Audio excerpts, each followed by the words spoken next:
ಬರೋ ಚಾನ್ಸೇ ಇಲ್ಲ. ಅದು ನಿಂತಿದೆಯಾ, ರಕ್ತ ಹೋಗ್ತಿಲ್ವಾ, ಹಂಗಿದ್ರೆ ತೊಂದರೆ ಇಲ್ಲ. ಈಗ ಭೀಮನ ಪರಿಸ್ಥಿತಿಯಲ್ಲಿ ಯಾವುದೇ ಕಾರಣಕ್ಕೂ ಅದು ರಕ್ತಸ್ರಾವ ಆಗ್ತಿಲ್ಲ.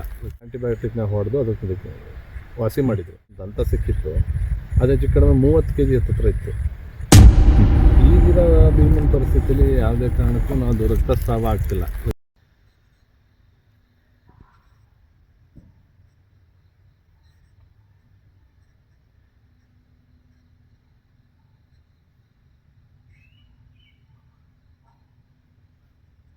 ಆಗ್ತಾ ಇದ್ದಿದ್ರೆ ಅದನ್ನು ಡಾಟ್ ಮಾಡಿ ಟ್ರೀಟ್ಮೆಂಟ್ ಕೊಡೋದು ಅಥವಾ ಆ್ಯಂಟಿಬಯೋಟಿಕ್ ಕೊಡೋದು, ಅದನ್ನು ಬೀಳಿಸ್ತಾನೆ ಇಂಜೆಕ್ಷನಲ್ಲೇ.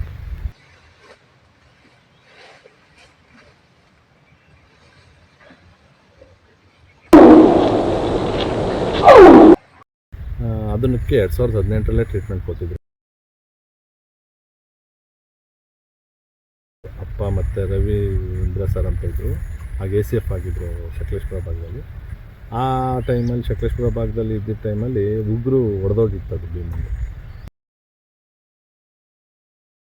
ಭೀಮಂದು ಉಗುರು ಒಡೆದೋದಾಗ ಆ್ಯಂಟಿಬಯೋಟಿಕ್ನ ಒಂದು 5ರಿಂದ 6 ಇಂಜೆಕ್ಷನ್ನ ಇದು ಮಾಡಿದ್ರು. ಫುಲ್ ಸೋತಿತ್ತು, ಎಲ್ಲಿ ಬೇಕಾರಲ್ಲಿ ನಿಲ್ಲೋದು, ಒಂದು ಕಾಲನ್ನ ನೆಲಕ್ಕೆ ಕೂರ್ತಿರಲಿಲ್ಲ, 3 ಕಾಲಲ್ಲಿ ಹಿಂಗೆ ಬೆಂಡ್ ಮಾಡ್ಕೊಂಡು ನಿಲ್ತಿತ್ತು. ಆ ಟೈಮಲ್ಲಿ ಆ್ಯಂಟಿಬಯೋಟಿಕ್ನ ಹೊಡೆದು ಅದಕ್ಕೆ ವಾಸಿ ಮಾಡಿದರು. ಅದಾದಮೇಲೆ ಅದಕ್ಕೆ ಬಾಲದ ಹಿಂಭಾಗ ಸೀಗೆ ಏಟ್ ಮಾಡಿ ಇದಾದಾಗಲೂ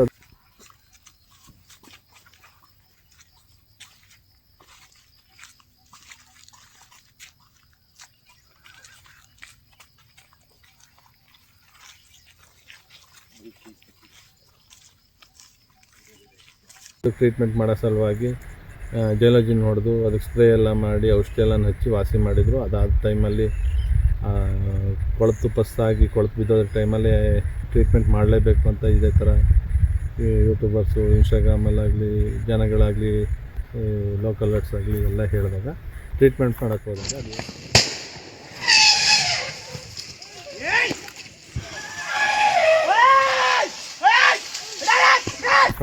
ಅದು ಏನು ಇನ್ಸಿಡೆಂಟ್ ಆಯಿತು ಅಂತ ಎಲ್ರಿಗೂ ಗೊತ್ತು. ಅಪ್ಪಂದು ಇನ್ಸಿಡೆಂಟು ಎಲ್ಲ ನೆನಪಿದೆ.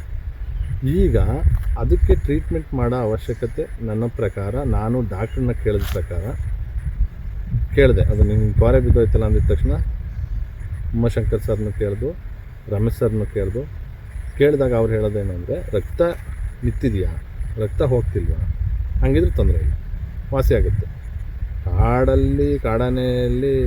ಕಾಡಲ್ಲಿ ಆನೆಗಳದ್ದು ದಂತ ಬೀಳೋದು, ಫೈಟ್ ಆಡಿ ಇದೇನು ಹೊಸದಲ್ಲ. 2016-17ರಲ್ಲಿ ಇಲ್ಲೇ ದೊಡ್ಡಬೆಟ್ಟದಲ್ಲಿ ಒಂದು ದಂತ ಸಿಕ್ಕಿತ್ತು. ಅದು ಹೆಚ್ಚು ಕಡಿಮೆ 30 kg ಹತ್ತಿರ ಇತ್ತು. 30 kg ಹತ್ತಿರ ಇತ್ತು, 4 ಅಡಿ ಉದ್ದ ಇತ್ತು. ಆವಾಗ ಹಂಗೆ ಅಪ್ಪ ಟ್ರ್ಯಾಕ್ ಮಾಡ್ಕೊಳ್ಬೇಕಾದ್ರೆ ಇದೇನು ಇಷ್ಟೊಂದು ರಕ್ತ ಸುರಿದಿದೆಯಲ್ಲ ಅಂತ ಹೇಳಿ ಆನೆ ಏನಾದ್ರು ಮರಿ ಹಾಕಿದೆಯಾ ಅಂತ ನೋಡೋಕೆ ಹೋಗ್ಬೇಕಾದ್ರೆ ಆ ದಂತ ಸಿಕ್ಕಿ ಅದನ್ನು ಅರಣ್ಯ ಇಲಾಖೆ ವಶಪಡಿಸ್ಕೊಂಡಿತ್ತು. ಹಾಗೆ ದಂತ ಬೀಳೋದು, ಕುಸ್ತಿ ಆಡಿ ಅದು ಸಹಜ. ಈಗ ಇರೋದು ಆನೆ ಎಷ್ಟು ಆರೋಗ್ಯವಾಗಿದೆಯಾ ಅಂತ. ಹೌದು, ಆರೋಗ್ಯ ಚೆನ್ನಾಗಿದೆ. ಯಾಕೆ ಚೆನ್ನಾಗಿದೆ ಅಂತಂದರೆ, ಆನೆ ಮತ್ತೆ ಸಕಲೇಶಪುರ ಹೋಗಿ ಮತ್ತೆ ಬಿಕ್ಕೋಡ್ ಭಾಗ ಬಂದಿದೆ. ಅದು ಕೆರೆ ಭಾಗದಲ್ಲೂ, ಈ ಬ್ಯಾಕ್ವರ್ಟು ಹೊಳೆ ಭಾಗದಲ್ಲೂ ನಿಂತು ಗೊಚ್ಚೆನ ಹಾಕ್ಕೊಂಡು ಅದನ್ನು ಮತ್ತೆ ನೊಣಗಳಿಗೆ ಕೂರಕ್ಕೆ ಬಿಡ್ದಲ್ಲೇ ಇದ್ದಾಗ ಅದು ರಿಕವರಿ ಆಗೋ ಚಾನ್ಸಸ್ ಇರುತ್ತೆ. ಹಂಗೇನಾರು ಆಯಿತು ಅಂದರೆ ಅಲ್ಲಿ ಊತ ಕಾಣುತ್ತೆ. ಊತ ಕಾಣಿಸುತ್ತಾಗಲ್ಲ, ಆವಾಗ ಟ್ರೀಟ್ಮೆಂಟ್ ಮಾಡೋ ಚಾನ್ಸಸ್ಸು ಇರುತ್ತೆ. ಮಾಡ್ಬೋದು, ಆ್ಯಂಟಿಬಯೋಟಿಕ್ ಹೊಡೆದು ಅದನ್ನು ಹೊಡೆದಾಗ ಅದು ರಿಕವರಿ ಆಗೋ ಚಾನ್ಸಸ್ ಇರುತ್ತೆ. ಈ ಟೈಮಲ್ಲಿ ಅದು ಗಾಸಾಗಿರೋ ಟೈಮಲ್ಲಿ, ಮದ ಇರೋ ಟೈಮಲ್ಲಿ ಯಾರನ್ನೋ ಆನೆಗಳನ್ನ ತಂದು ಟ್ರೀಟ್ಮೆಂಟ್ ಮಾಡ್ತೀನಿ ಅಂತ ಹೋದಾಗ ಅಗ್ರೆಸಿವ್ ಆಗೋ ಚಾನ್ಸಸ್ ಇರುತ್ತೆ, ಜನಿನ ಮೇಲೆ ಅಟ್ಯಾಕ್ ಮಾಡೋ ಚಾನ್ಸಸ್ ಇರುತ್ತೆ. ಹಂಗಿದ್ದಾಗ ಈ ಟೈಮಲ್ಲಿ ನೋಡ್ಬೋದು, ಇನ್ನೂ 1 ತಿಂಗಳ ಕಾಲ ನೋಡ್ಬೋದು. ಬರೋ ಚಾನ್ಸೇ ಇಲ್ಲ. ಅದು ಏನಿದೆ, ಕೊಂಬು ಆ ಸೊಂಡ್ಲು ಭಾಗದಲ್ಲಿ ಮುರಿದಿದ್ರು ಓಕೆ, ಬಂದಿರೋದೇ ಅದು ಬಡ್ಡೆಯಿಂದ ಕಿತ್ತು ಬಂದಿದೆ. ಬಡ್ಡೆಯಿಂದ ಕಿತ್ತು ಬಂದಿರಾಗ ಅದು ಬರೋಕ್ಕೆ ಚಾನ್ಸೇ ಇಲ್ಲ. ಅದಿನ್ನು ಒಂಟಿ ಕೊಂಬು ಭೀಮ ಅಂತ ಕರಿಬೋದು ಅಷ್ಟೇ. ಯಾವುದೇ ಕಾರಣಕ್ಕೂ ಕೋರೆ ಬರೋ ಚಾನ್ಸಸ್ ಇಲ್ಲ. 22 kg ಇದೆ ಅಂತದ್ದು.